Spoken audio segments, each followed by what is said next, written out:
Yeah!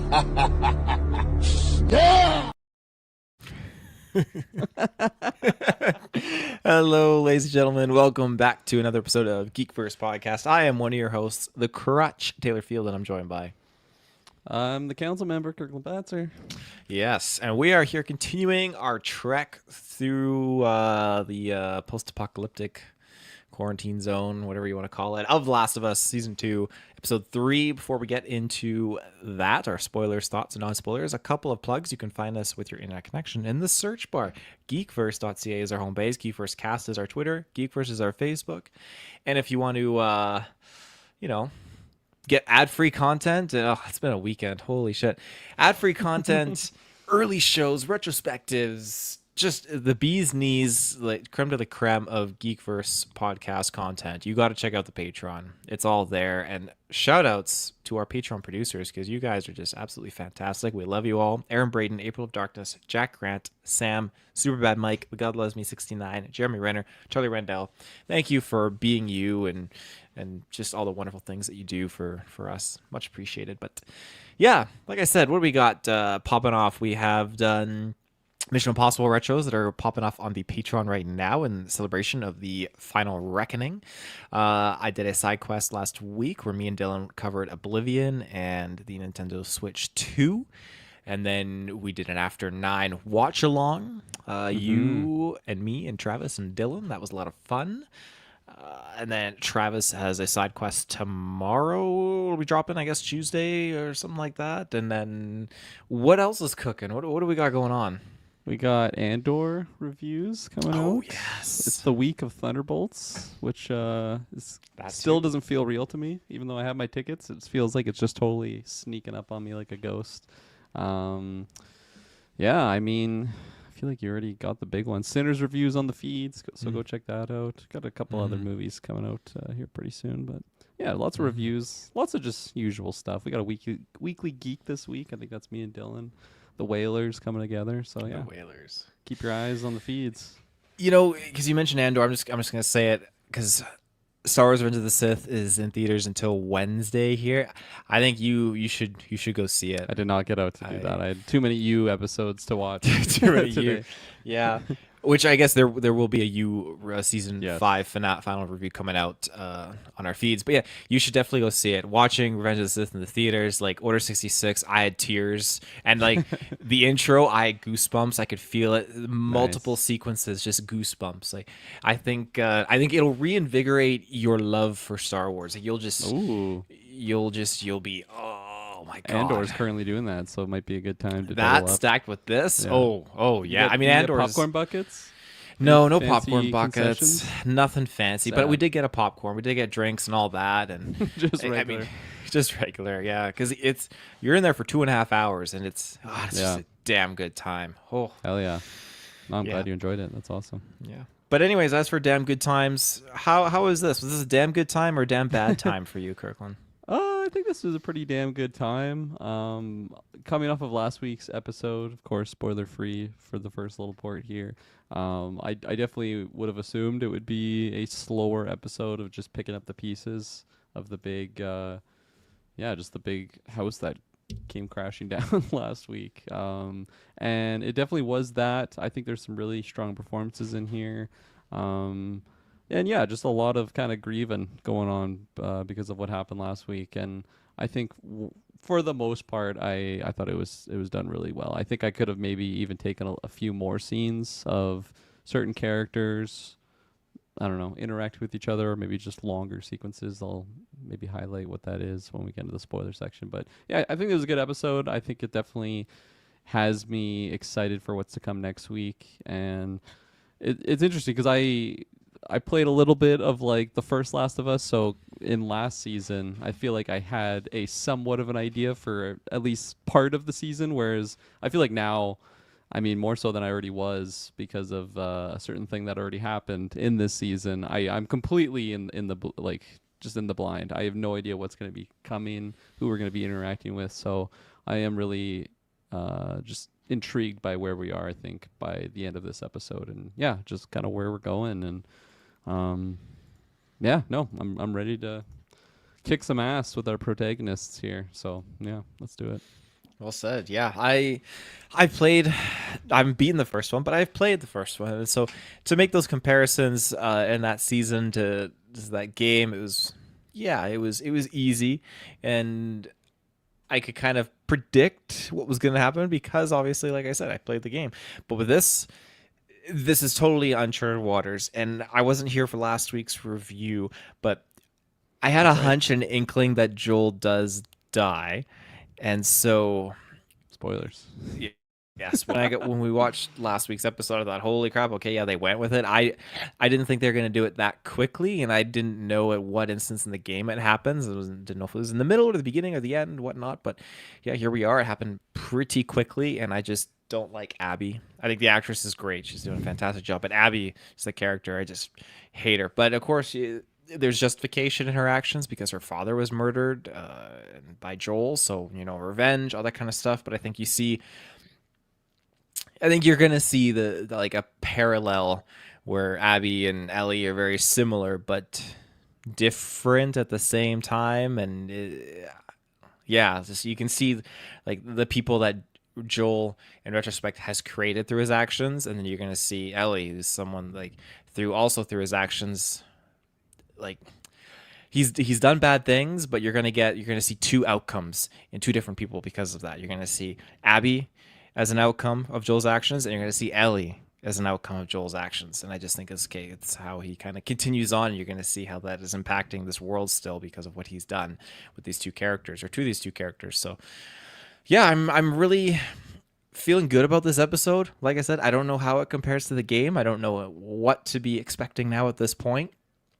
And there's a lot that I have questions. I don't know who certain things or who certain groups are in this, what's going on really. And so I feel like a lost dog without a bone, without a leash, no owner, no chip in my ear. It's very lost. So Ghost Protocol, dog version. yeah, that's right. So I mean, I won't have the ability to answer many answers if you have, or answer any questions that you have. Yeah, Kirkland. we'll just speculate today. Yeah, You yeah. know, there'll be no answers given to us. That's right. But yeah, anything else you want to drop on spoilers before we crack on? No, I don't think so. Yeah, I don't think there's anything else to really add. Yeah. Cool. Okay, well, we're gonna get at it in 3, 2, 1 after this ad break, and we are back. So, where do you want to start? Yeah, I mean, last week ended probably the heaviest moment of the entire series. Of course, the departure of the great Pedro Pascal on the show, Joel Miller. I have an inkling that we'll see at least a Joel appearance, whether it's like a flashback or something, or I don't know, Ellie Seaton Force Ghost or something, and and Joel speaking to her.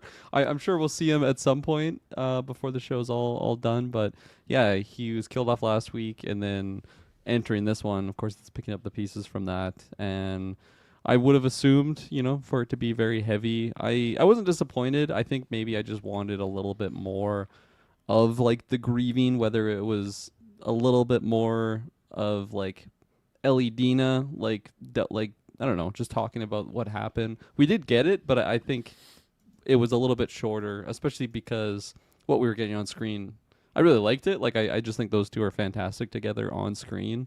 So I think I maybe just would have wanted like a little bit more of an extended sequence, or even like the Tommy stuff. It seemed like Ellie and him kind of talk like briefly about it, and it's all really good. And I think that just adds to why I wanted it to be a longer sequence, because it was just that great. But yeah, I don't know. It's a just great performance by Bella Ramsey of just showing like the grief when she goes into the closet and is kind of just finding his clothes. That was getting me a little choked up. So I think they executed that sequence really, really well.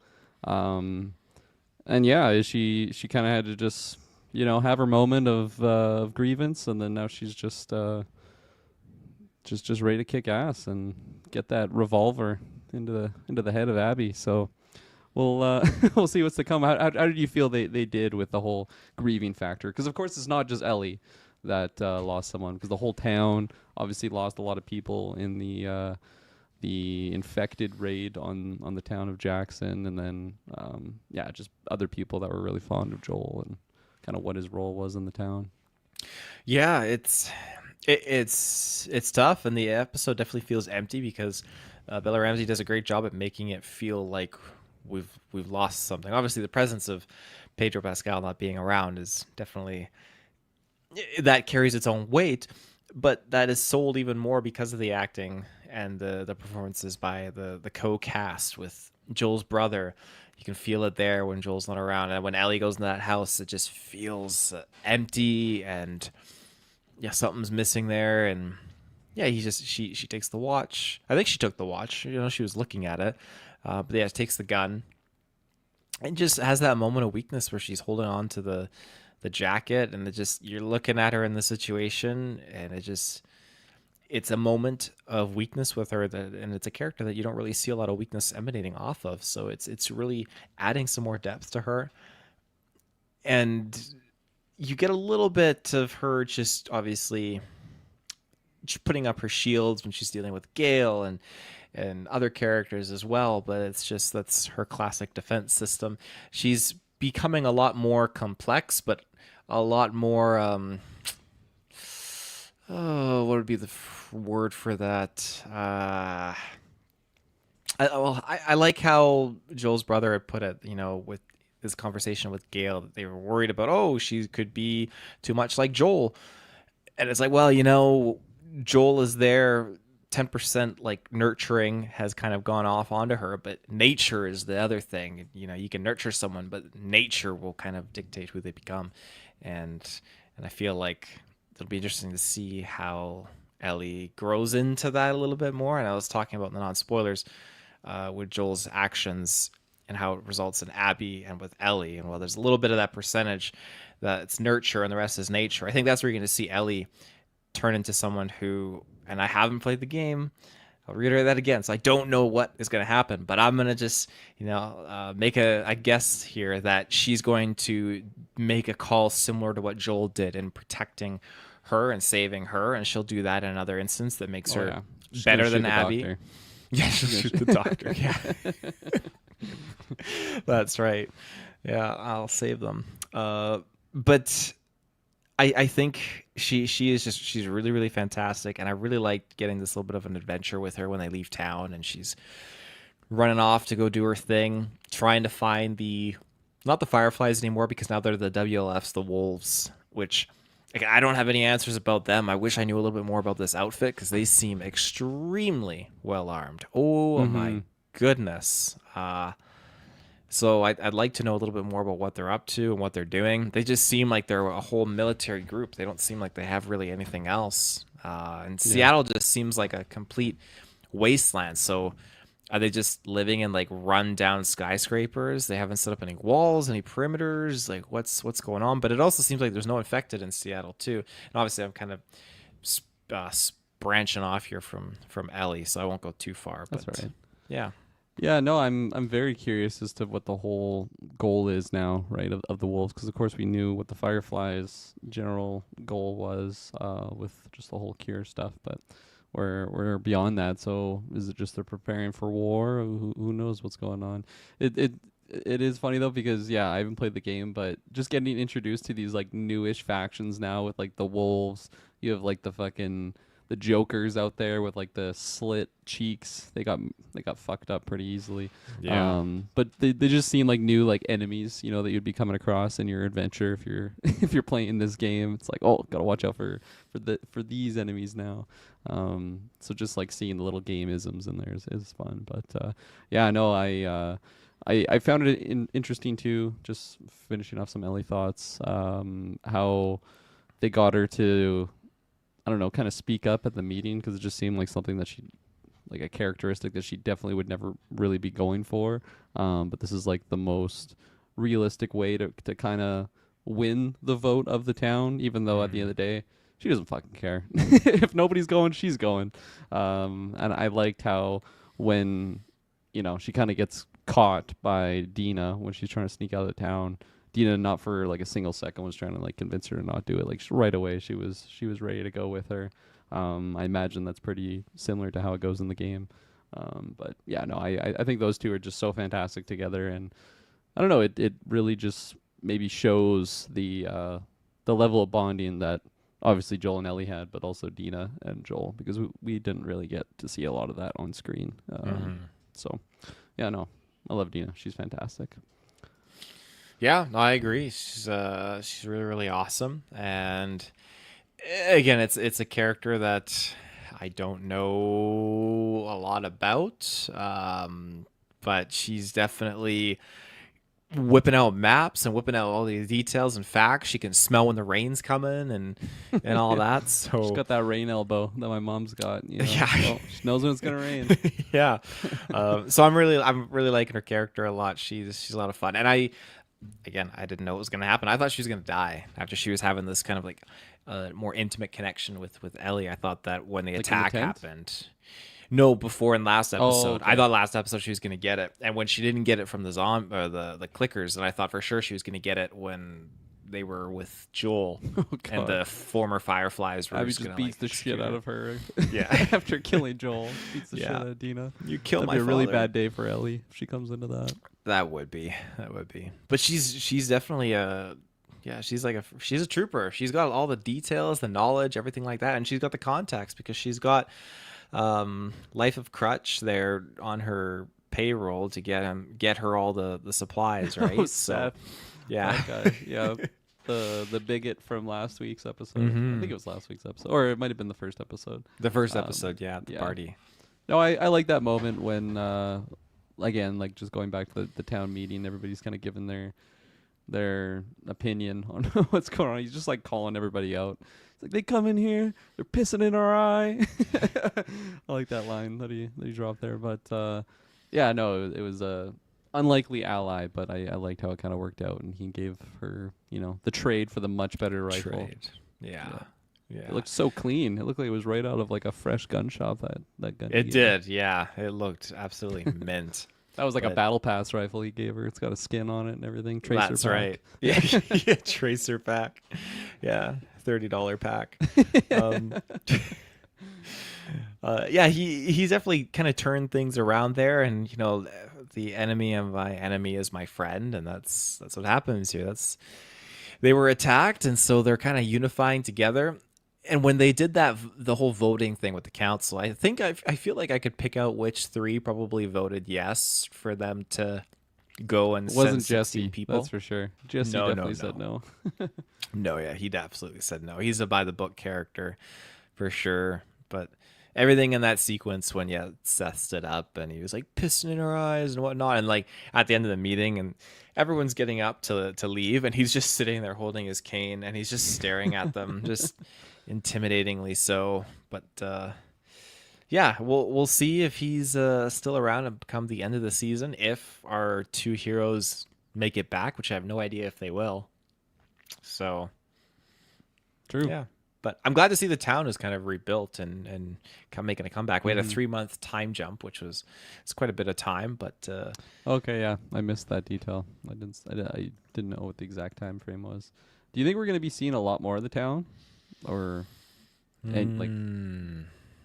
I'm sure we will still see it just because we have familiar faces there, like the Tommies and such. But I don't know. I can see us maybe spending a lot more time with just kind of Seattle now, especially for next week episode. I don't think we're going to see the town until the last 2, maybe just really? final episode, I think. Yeah, because there's no one back in the town that we really need to go to. Like, I can't see us really needing to go back to Joel's brother right away. Seth and his crutch, They just they beat the shit out of him. Tell us what you did. Where's Ellie? They just beat the shit out of the poor guy with the cane. Just waterboarding him and stuff like that. I think he could. she? Yeah, where is she? I think Joel's brother, Tommy. I think he could maybe make an appearance, but not in the town. I think that he could show up saving Ellie, or like Ellie and Dina get caught in a situation. But maybe, just maybe, because they left, that's gonna force the council's hand to send people to go and save them. Because it's kind of, maybe this is a foreshadow, because Tommy said that when Ellie was countering him with the fact that, hey, if you were gone or taken or whatever out there, like Joel would be leaving immediately to go and get you. And he's like, yeah, if I was alive, but if if I was dead, that's a different story. So maybe that's the case here because Ellie and Dina are out there. It might prompt them to actually be responsive and send a task force out to deal with this. I don't know how well 16 people are going to do, though, because these guys have, I don't even know what the vehicle's called. I don't know if it's like an APC, an armored personnel carrier, and then like 2 Humvees, and then they got a whole platoon of soldiers ready to go. And these guys have military training. We don't know who the leader is, but it's a conflict that we don't know how that's going to unfold, really. Well, maybe we do. It's not going to go well for our team in Jackson. I feel like that is evident based on this, as you said, the Jokers, the little religious prophetic group that just got fucking bopped. Their whistling didn't save them. So whistling, I feel like, is a giveaway more than a saving grace. It's not whistling. I don't know. It's coming over here. Let's go. Exactly. Yeah. I don't know what to add to.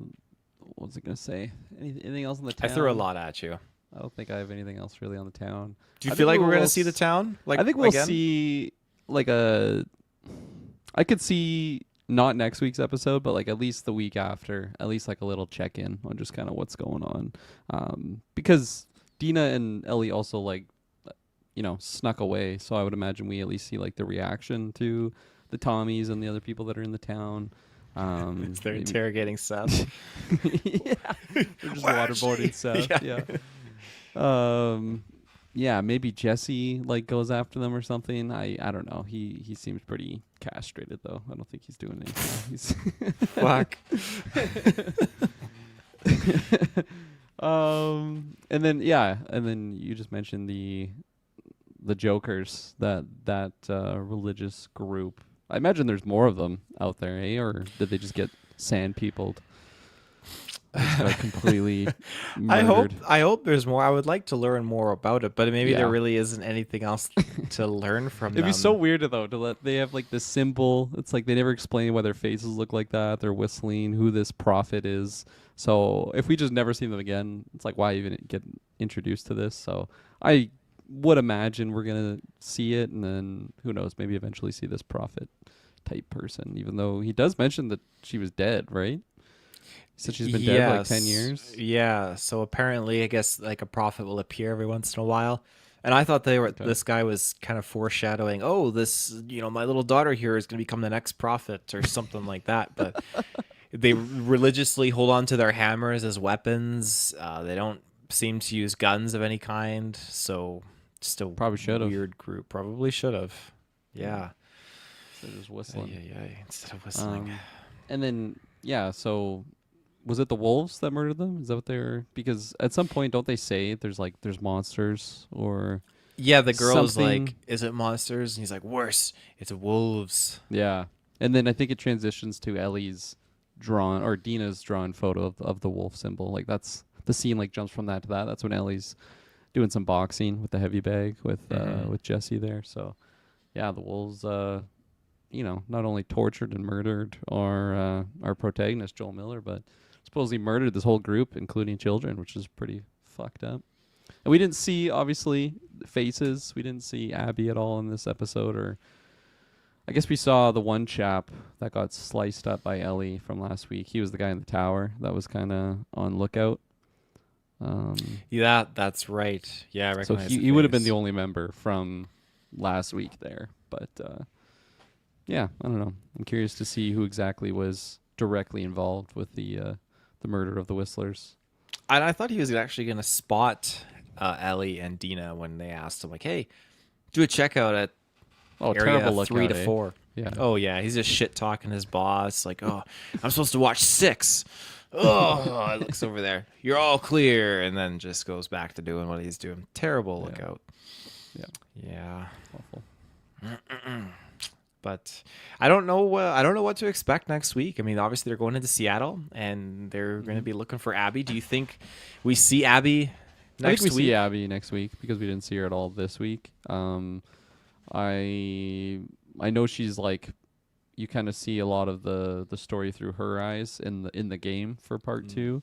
So I am curious how much of that is going to be here in the TV show here, of like how much we're just following her along, because yeah, like you from last week, I think a lot of people feel the same way. I'm not a fan of the Abby character for what was shown, and I think it's mostly just because they really set her up to be like a villain. She has a reason, but I think the way that it was shown in the TV show, it's like hard for me to like defend her actions when she goes as far as she did, of like just torturing this guy as opposed to just quickly murdering him, getting the revenge. Like she just beats the living, like literally the life out of him, and then goes for a graphic kill. So I think for what it was shown in the TV show, I don't really feel a lot of sympathy for that character, even though I know that Joel killed her dad. So I'm curious if the show's going to be trying to really sell me on that, on why I should be, just sympathetic for the character. Because I think for what was shown so far, they kind of failed at that, if that's what we're going for. Because I believe that's kind of how it's mostly done in the video game. She's shown in a little bit more of a sympathetic light. But yeah, we'll see. I really love Caitlin Dever as an actress. I think she's fantastic.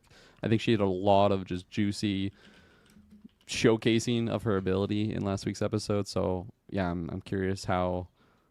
I feel like the thing I'm looking forward to the most is just like the first face to face between her and Ellie at this point, because they're both gone through a lot of stuff. People very close to them, straight up father like figure murdered right in front of them. I guess the doctor wasn't murdered right in front of her, but you get what I mean. So I'm really looking forward to that, and I don't know. I don't think it'll happen next week where they like are actually interacting with each other. Like maybe Ellie sees her, but they don't actually straight up interact. But yeah, I am going to be looking forward to when that inevitable meetup happens. Yeah, I'm looking forward to it too. It's gonna be juicy. It's gonna be interesting. I had another point that I wanted to bring up. Shoot. Oh, mother son of a. Was it on Abby? Was it on Ellie? It was in regards to Ellie. Yes. Okay, that's it. So after the fallout of the attack and everything like that, we get to see Ellie wakes up in the hospital wing, and like everyone's freaking out and screaming. They had tubes connected to her because I think they were trying to just like help bring her back, pump some drugs into her, yada yada yada. I for a split second thought, okay, like they were taking blood from her and going to do like a blood transfusion, use her blood to help a bunch of other people, just because they were looking around and they need to help people. And I was thinking, man, this is fucked, because they're going to be taking her blood, they're going to give it to like 50 people, and they're going to tweak out into clickers and just start killing everyone. That was not what happened. Yeah. Well, because she gave her blood to that other boy that got bit, a long time ago in season 1, and then the boy turned. Right. Yeah. Right. So there is that. Is that because of the blood, or because he was already infected? I thought he was probably infected. Because he's already infected, but I imagine like her giving him infected blood doesn't help the case. But I mean, I don't know. It hasn't been synthesized into a cure. You're probably right. Yeah, I'm trying to think what else I have on this episode. When they go through the graveyard there, I really like that sequence. It was just really beautiful shot of just like the little tall hay fields with like the sunset or sunrise, whatever it was. I like how she gave him his coffee beans. I thought that was a really nice touching moment.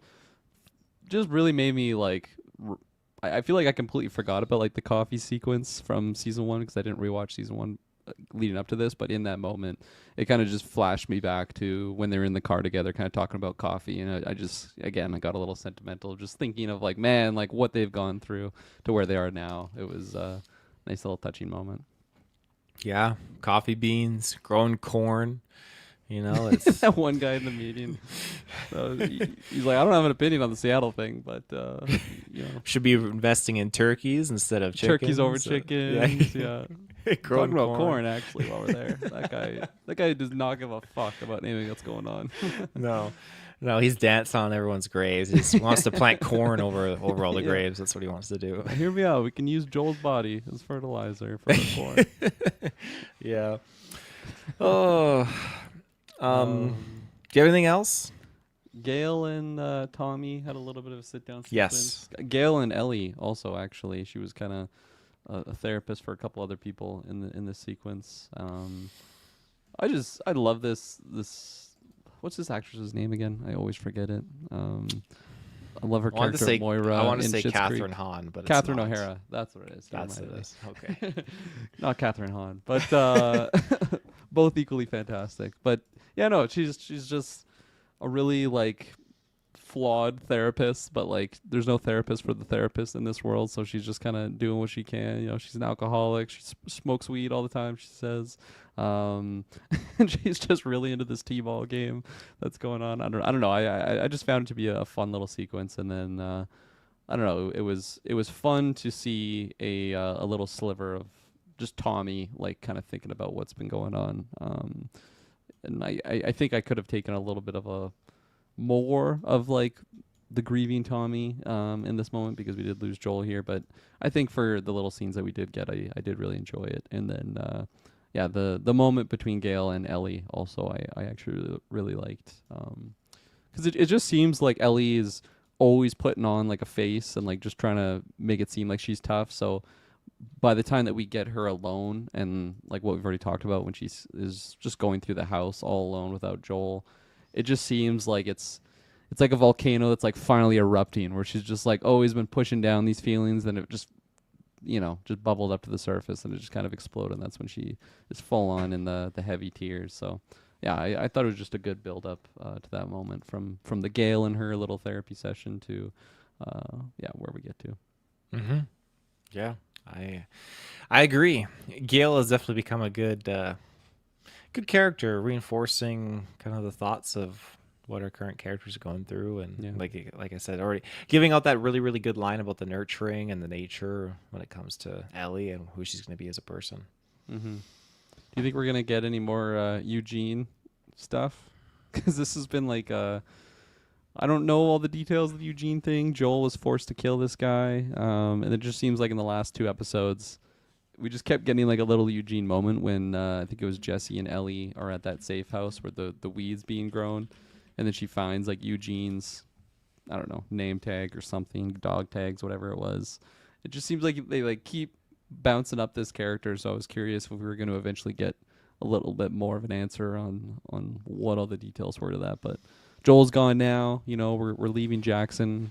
I imagine we're not going to be seeing too much Gale, at least in the next episode. So This Eugene character, I have to rewatch season 1. I really don't remember. I don't even think he's in season 1. I think it was something Well, new. I see that there's like a photo of this guy, and it says Eugene Linden, and he's got glasses. Like if you Google him, but I don't remember him from season 1. And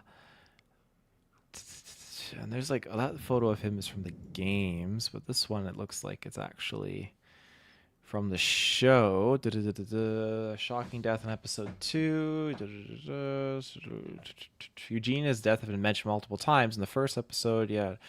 In episode 2, Jesse told Ellie that it's a shame Joel had to kill Eugene. Couldn't be saved when he was alive. We know about Eugene. So yeah, I guess he wasn't in the first season. I don't know why Google has all these photos of this character then, because it's a real actor. I don't know. I just assumed that he was one of the guys in that cannibal community. For whatever reason, it's storyline wise, that doesn't make any fucking sense. So I'm sure they're gonna give us backstory on Eugene, because I mean, you're like you said, we'll probably go back to Jackson and we'll get a little bit more stuff with Gail and probably with Tommy and get a little bit more insight into Eugene. So yeah, Right on. Yeah, I don't have anything else. We have a Dina and Ellie tent sequence at the end there. I thought it was gonna get a steamy sequence, but it never got steamy. It stayed pretty cold temp. yeah. They talked about the kiss and everything like that, and she got a harsh grade of a 6. Yeah. Yeah, so it doesn't seem like they're gonna pursue the relationship, because it seems like, and Ellie was kind of poking fun at her with this. It seems like she's gone back to Seth now, or not Seth, Jesse. Oh my god. There's a reason why Seth helped them out. Oh yeah, that's exactly it. That's why he's got a cane now too. Claire's going hard all night. Yeah! Oh, that's Seth. Yeah. Seth. Jesse, fuck. You don't think they're gonna keep going in that direction of something a little bit more than friends? I feel like they'll be dancing along the line. Well, because she said too, like, well, you like girls, and like I don't. I was just True. It doesn't matter. So I feel like she reaffirmed herself in this moment, but she was just in that time at the party. She was just having fun and just experimenting or trying it out. But yeah, I don't know. She If did they'll say she wasn't pursue it. that high though, right? Remember? She did. Like, oh, you were super high. She did. And then She at the did. end, I don't know. I feel like Dina's a fun flirt to have, at least to like keep the window open. She's not gonna straight up say yes or no. But I think she's gonna keep dancing along those lines with Ellie. Well, you're probably right. If Jesse and Seth are both out of the picture, then I'm sure she'll keep her options open with Ellie. I just picture we're gonna get like a Jackson scene. It's gonna be like Seth and Jesse talking about Dina. Which one of them deserves her? Yeah. Cool. Well, I got nothing else. yeah, I got nothing either. So we did it. Episode 3 in the books. We'll be back next week with episode 4 as we continue on, and we'll be back earlier this week with season 5 review and Andor and all that fun stuff and side quests. So until then, we will see you in the search bar. Have a good one. Bye bye.